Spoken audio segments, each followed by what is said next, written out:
ಆತ್ಮೀಯರೇ, ಅಮೆರಿಕದಲ್ಲಿ ಡಿವೋರ್ಸ್ ಅನ್ನೋದು ಒಂದು ಕಾಮನ್ ಸಂಗತಿ. ಆದರೆ ಇಂಡಿಯಾದಲ್ಲಿ ಅದೊಂದು ಭಾವನಾತ್ಮಕ ಸಂಗತಿ.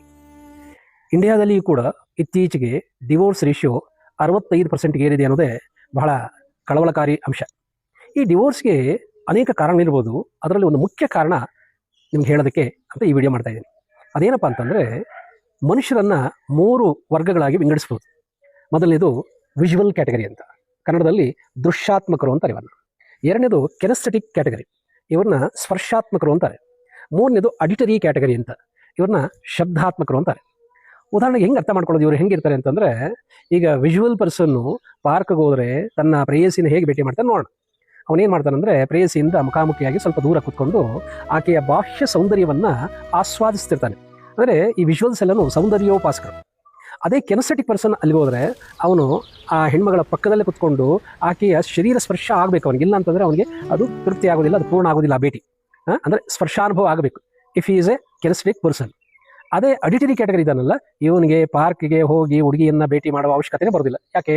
ಇವನು ಫೋನ್ ತೊಗೊಳ್ತಾನೆ, ಹಲೋ ಹೇಗಿದೆಯಾ ಅಂತ ಮಾತಾಡಿ ಆ ಕಡೆಯಿಂದ ಹುಡುಗಿ ವಾಯ್ಸ್ ಕೇಳಿಸಿದ್ರೆ ಸೊ ಇವನು ಖುಷಿ. ಇದು ಬರೀ ಗಂಡಸರಲ್ಲಿ ಮಾತ್ರ ಅಲ್ಲ, ಹೆಂಗಸರಲ್ಲಿ ವಿಜುವಲ್ ಇದ್ದಾರೆ, ಹೆಣ್ಮಕ್ಳಲ್ಲಿ ಕೆನೆಸ್ಥೆಟಿಕ್ ಇದ್ದಾರೆ, ಹೆಣ್ಮಕ್ಳಲ್ಲಿ ಅಡಿಟರೀಸ್ ಇದ್ದಾರೆ. ಇನ್ನೂ ಚೆನ್ನಾಗಿ ಹೇಳಬೇಕಾದ್ರೆ ಈ ಅಡಿಟರಿ ಕ್ಯಾಟಗರಿಯಲ್ಲ, they are the lovers of music. ಉದಾಹರಣೆಗೆ SPB ಅಡಿಟರಿ ಪರ್ಸನ್. ಅದೇ ರಾಜ್ಕುಮಾರ್ ಇದ್ದಾರಲ್ಲ, ಅವರು ಸ್ಪರ್ಶಾತ್ಮಕ. ರಜನಿಕಾಂತ್, ಕಮಲ್ ಹಾಸನ್ ಇವರೆಲ್ಲ ವಿಜುವಲ್ ಪರ್ಸನ್ಸ್. ಸೊ ಇಲ್ಲಿ ಏನು ಹೇಳಕ್ಕೆ ಹೊರಟಿದ್ದೀನಿ ಅಂತಂದರೆ, ಒಂದು ವಿಜುವಲ್ ಪರ್ಸನ್ಗೆ ಇನ್ನೊಂದು ವಿಜುವಲ್ ಪರ್ಸನ್ ಕೊಟ್ಟು ಮದುವೆ ಮಾಡಿದ್ರೆ ಅದು ಒಂದು ಎತ್ತು ಇನ್ನೊಂದು ಎತ್ತಿಗೆ ಮದುವೆ ಮಾಡಿದಾಗೆ. ಈ ಅಡಿಟರಿ ಈ ಎರಡಕ್ಕೂ ಅಡ್ಜಸ್ಟ್ ಆಗ್ತಾನೆ, ಆದರೆ ವಿಜುವಲ್ಗೂ ಕೆನೆಸ್ಥೆಟಿಕ್ಗೂ ಅಡ್ಜಸ್ಟ್ ಆಗೋದಿಲ್ಲ. ಇಲ್ಲಿ ಯಾವಾಗ ಅಡ್ಜಸ್ಟ್ ಆಗೋದಿಲ್ವೋ ಡಿಫರೆನ್ಸ್ ಆಫ್ ಒಪಿನಿಯನ್ಸ್ ಬರ್ತದೆ. ಕೆಲವರು ವಿಜುವಲ್ ಎಬಿಲಿಟಿ ತುಂಬ ಚೆನ್ನಾಗಿದ್ದರೆ ಅವರು ತುಂಬ ಡಿಮ್ಯಾಂಡ್ ಮಾಡ್ತಾರೆ, ಒಡವೆ ಕೊಡಿಸು, ವಸ್ತ್ರ ಕೊಡಿಸು, ಸೀರೆ ಕೊಡಿಸು. ಇಲ್ಲ, ಅದೇ ಅವ್ರು ಕೆನೆಸ್ಥೆಟಿಕ್ ಪರ್ಸನ್ ಆದರೆ ಅವ್ರಿಗೇನು ಬೇಕಾಗಿಲ್ಲ, ಗಂಡನ ಸಾಮೀಪ್ಯ, ಮಕ್ಕಳ ಸಾಮೀಪ್ಯ ಇಷ್ಟಿದ್ರೆ ಅವರನ್ನು ತೃಪ್ತಿಪಡಿಸೋದು. ಹಾಗೆ ಮುಂದೆ ಯಾವತ್ತಾದ್ರೂ ನೀವು ಹೆಣ್ಣು ನೋಡುವಾಗ ಅಥವಾ ಗಂಡು ನೋಡುವಾಗ ಮದುವೆ ಮಾಡಿಸುವಾಗ ಮಕ್ಕಳಿಗೆ ಈ ಒಂದು ಅಂಶನ ಮನಸ್ಸಲ್ಲಿ ಇಟ್ಕೊಂಡ್ರೆ ಒಳ್ಳೇದು ಅಂತ ನನ್ನ ಭಾವನೆ. ಈಗ ಇಂಡಿಯಾದಲ್ಲಿ ಎಲ್ಲ ಜಾತಕ ನೋಡಿನೇ ಹೆಚ್ಚಿನ ಅಂಶ ಮದುವೆಗಳಾಗೋದು, ಆದರೆ ಡೈವರ್ಸ್ ರೇಷಿಯೋ 65% ಬಂದಿದೆಯಲ್ಲ, ಹಾಗಾಗಿ ಇನ್ನೂ ಏನೋ ನಾವು ಗಮನಿಸಬೇಕಾದಿದೆ.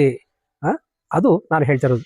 ಈ ವ್ಯಕ್ತಿತ್ವ ಯಾವ ಕ್ಯಾಟಗರಿ ಬರ್ತಾರೆ ಅನ್ನೋ ತಿಳ್ಕೊಂಡ್ರೆ ಅವರ ಸಂಬಂಧ ಸುದೀರ್ಘವಾಗಿರ್ತದೆ. ಸಣ್ಣ ಪುಟ್ಟ ಮನಸ್ತಾಪಗಳಿದ್ರೂ ಕೂಡ ಅವ್ರು ಹೊಂದ್ಕೊಂಡು ಹೋಗ್ತಾರೆ.